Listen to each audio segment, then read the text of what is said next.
back fence, okay? Because you can never ever put it in a steam, pressure cooker, do whatever you like. It will never ever tenderise, so it has to come off. What happens if we don't?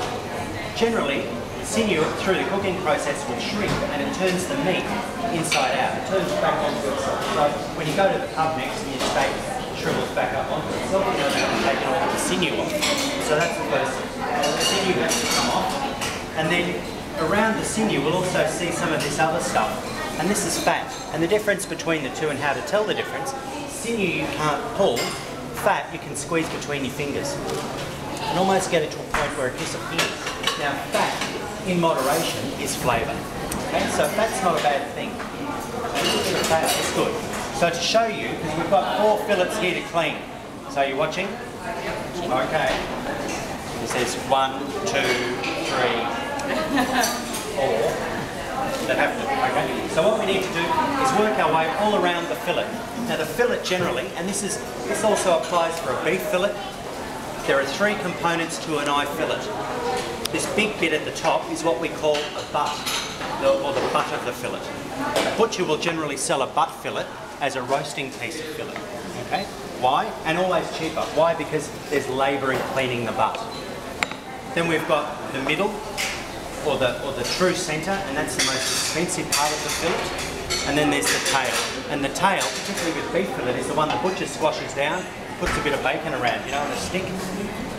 Okay. But it all comes from the eye fillet. So to take the sinew off, we just get a little knife underneath it and aim for the sky. And it's just a very gentle slice. Remember, everything that we take off this fillet we've paid for in some way or another. So it's just getting the knife underneath, like so, and down through the butt, and taking as much of that sinew off as we possibly can. The fat, I reckon, because I've never worked with a slimmer group of people, we can afford to leave a bit of fat on today and really try and maximise our flavour. So I'm just working my way around, rolling all the way around the fillet, looking for bits of sinew. And quite often, sinew will be hiding under a little bit of fat, so you've got to go hunting for it. Up here in the middle of the butt, you might find a little bit.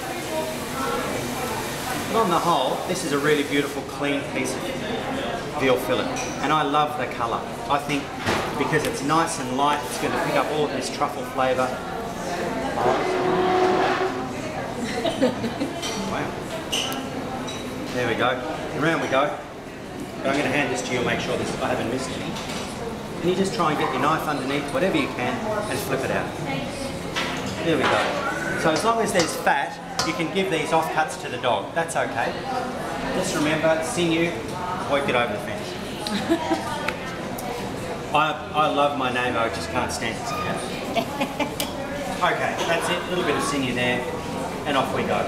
So, who's going to do the other 3?